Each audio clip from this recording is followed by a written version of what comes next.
Cuando los vecinos notaron que la hierba del jardín de David se estaba volviendo amarilla, pensaron que era por el clima. Cuando vieron hombres con trajes protectores y detectores de radiación entrando a su casa, supieron que algo estaba muy mal. Lo que nadie imaginaba era que en el garaje de un joven de 17 años se estaba construyendo algo que podía destruirlos a todos. Michigan, Estados Unidos, mediados de los años 90. Un vecindario tranquilo, casas alineadas con jardines cuidados, niños jugando en la acera, un lugar donde el mayor escándalo era que alguien pusiera la música demasiado alta. En medio de todo eso vivía David Hahn, un adolescente delgado, tímido, con gafas gruesas y una obsesión poco común, la energía nuclear. Mientras otros chicos de su edad coleccionaban cromos de béisbol o jugaban videojuegos, David coleccionaba algo más peligroso, materiales radioactivos. Su garaje, visto desde afuera, parecía un simple taller lleno de herramientas viejas, pero por dentro era un laboratorio improvisado que crecía semana a semana. Su fascinación comenzó cuando tenía apenas 10 años. Le regalaron un libro de química y empezó a hacer experimentos caseros. Nada fuera de lo común, al principio. Pero la curiosidad de David no tenía frenos. A los 14, ya había leído manuales universitarios sobre física nuclear y estaba convencido de que podía construir un propio reactor nuclear. No como un proyecto escolar, sino como una máquina real, capaz de generar energía. David no tenía acceso a laboratorios profesionales, así que ideó un plan para conseguir lo que necesitaba, usando el ingenio y la ingenuidad del sistema. Comenzó comprando detectores de humo, uno tras otro en distintas tiendas. ¿Por qué? Porque cada uno contenía americio 241, un material radioactivo. Si reunía suficientes, podía extraer cantidades considerables. También localizó una empresa que vendía mantas de gas con recubrimiento de torio, y las compró en grandes cantidades. El torio, en ciertas condiciones, puede ser usado como combustible nuclear. No contento con eso, contactó a proveedores, haciéndose pasar por profesor de física para obtener muestras de uranio y otros isótopos. Su plan era claro: reunir todo el combustible posible para iniciar una reacción nuclear en su garaje. El garaje empezó a transformarse. Entre bicicletas viejas y cajas con herramientas oxidadas, aparecieron ladrillos de plomo, placas metálicas, tubos y cables conectados de formas que solo David entendía. Construyó una especie de celda de contención improvisada, usando ladrillos para rodear el núcleo del reactor que estaba ensamblando. En el centro, un dispositivo donde planeaba provocar la fisión nuclear. Cada noche trabajaba durante horas, manipulando materiales peligrosos sin guantes adecuados, sin ventilación y sin medir el riesgo real. Con el tiempo, el vecindario empezó a notar cosas extrañas. Un brillo tenue escapaba del garaje por las rendijas durante la noche. Un olor metálico flotaba en el aire. Y la hierba del jardín de David se estaba volviendo amarilla y muerta en parches irregulares. David lo notaba también.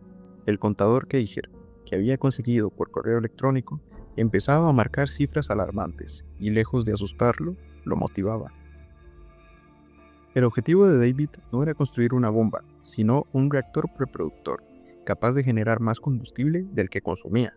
Un concepto complejo que incluso para científicos profesionales es extremadamente difícil. Pero él estaba decidido. Combinando el americio de los detectores de humo, el torio de las mantas y el uranio de sus compras estratégicas, logró crear un núcleo que, aunque rudimentario, estaba emitiendo niveles de radiación extremadamente peligrosos. El final de la operación secreta de David no vino por un accidente nuclear, sino por algo más mundano. Una noche, la policía recibió un reporte de un robo en el área. Al inspeccionar un coche estacionado de forma sospechosa, encontraron herramientas, baterías y materiales que no supieron identificar. Entre ellos estaba un contenedor con polvo radioactivo. Los agentes, sin comprender del todo qué tenían en manos, hicieron un reporte que terminó escalando hasta la Agencia de Regulación Nuclear, el NRC. Días después, el vecindario presenció algo que jamás olvidaría: camiones del NRC y del equipo de materiales peligrosos estacionándose frente a la casa de David. Hombres con trajes blancos, máscaras y detectores comenzaron a moverse por el jardín. Cada paso que daban hacia el garaje hacía que los dispositivos empezaran a pitar. Cuando abrieron la puerta, el contador Geiger casi se volvió loco, 1000 veces más radiación de la permitida para un área residencial. Dentro del garaje encontraron una escena surreal. En una esquina, un horno de alta temperatura fabricado con piezas recicladas. Frascos con etiquetas hechas a mano que decían torio, uranio y americio. Cables improvisados conectando baterías, interruptores y lámparas. Y en el centro, el núcleo del reactor, rodeado por una barrera improvisada de ladrillos y plomo. Los expertos se miraban incrédulos. Era un laboratorio nuclear, construido por un adolescente.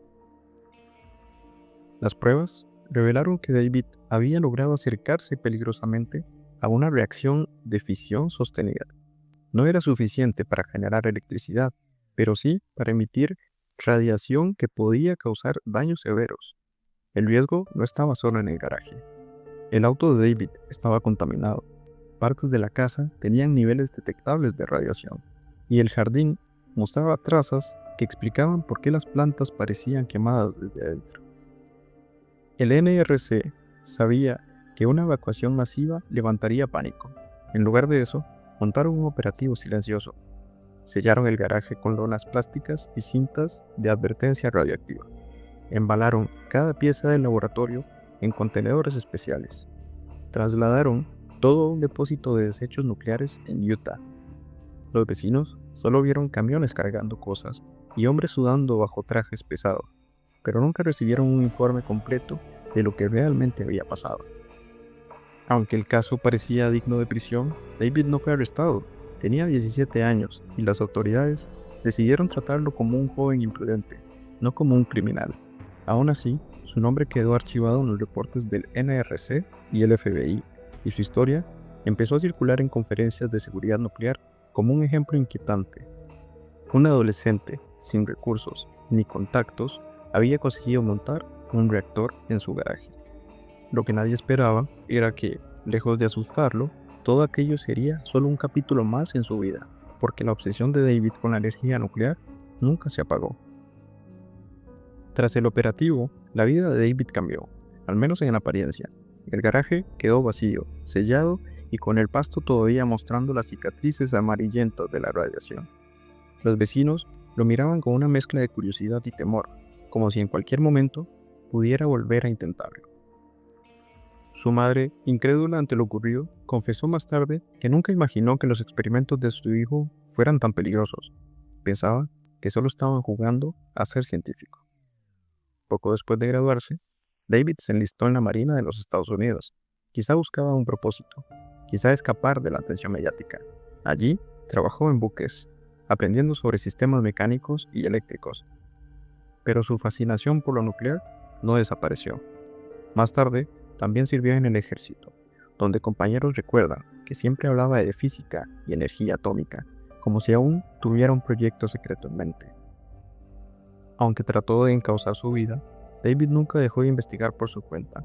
En 2007, años después del incidente del garaje, fue arrestado nuevamente. La razón: los vecinos lo denunciaron porque estaba intentando extraer americio de detectores de humo otra vez. Las autoridades lo encontraron con docenas de detectores desarmados en su departamento. No había evidencia de que estuviera construyendo un reactor, pero sí de que su obsesión seguía intacta. Con el tiempo, su salud física y mental comenzó a resentirse. Aunque no hay pruebas concluyentes de que la radiación fuera la causa, algunos amigos y familiares creían que sus años de exposición sin protección le habían pasado factura. David vivía solo, trabajaba en empleos ocasionales y parecía cada vez más aislado. La imagen del chico nuclear seguía persiguiéndolo. Para algunos era un genio incomprendido, para otros un ejemplo de lo que pasa cuando la curiosidad cruza la línea del peligro. En septiembre del 2006, David Hahn fue encontrado muerto en su casa. Tenía apenas 39 años. El informe oficial atribuyó su muerte a una intoxicación accidental con alcohol y drogas, pero quienes conocían su pasado no pudieron evitar preguntarse si la radiación que acumuló en su juventud había tenido un papel oculto. Con su muerte, terminó la vida de un hombre que, sin un título universitario ni acceso a laboratorios, había logrado lo impensable: acercarse peligrosamente a construir un reactor nuclear funcional desde un garaje suburbano. Pero su historia no terminó ahí, porque lo que hizo David expuso una realidad incómoda, que con suficiente determinación, ingenio y una pizca de imprudencia, cualquiera podría acercarse a jugar con el poder más peligroso de la Tierra. El caso de David Hahn no es solo una anécdota extraña en los años 90, se convirtió en el material de estudio para agencias gubernamentales, escuelas de seguridad nuclear e incluso para la prensa internacional. Se le dio un apodo que lo acompañaría para siempre: el Boy Scout radiactivo. Y no era solo un apodo mediático. Antes del incidente, David había ganado insignias como Scout precisamente en áreas de la ciencia y la química. Su hazaña, si así podía llamarse, reveló algo perturbador: que los sistemas de control y regulación de materiales radioactivos podían ser burlados con cartas falsas, pedidos engañosos y un poco de creatividad. Nadie pensó que un adolescente podría reunir americio, torio y uranio sin levantar alarmas serias, hasta que él lo hizo. Aunque el reactor de David no llegó a generar electricidad ni a convertirse en una amenaza inmediata de explosión, sí alcanzó niveles de radiación miles de veces superiores a los seguros para una zona residencial. Bajo otras circunstancias, podría haber causado daños graves a la salud de quienes vivían cerca o contaminado el vecindario de forma irreversible. Y lo más inquietante: si un joven con acceso limitado a recursos pudo llegar tan lejos, ¿qué podía hacer alguien con conocimientos más avanzados y sin escrúpulos? David representaba las dos caras de la curiosidad humana: lo admirable, que nos impulsa a aprender, experimentar y empujar los límites del conocimiento; la peligrosa, que ignora las consecuencias y asume riesgos que pueden destruir más de lo que crean.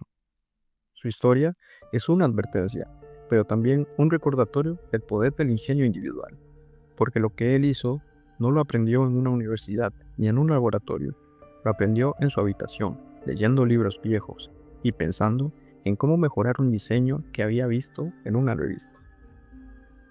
Hoy, el lugar donde estuvo el garaje de David ya no existe tal como lo conocieron sus vecinos.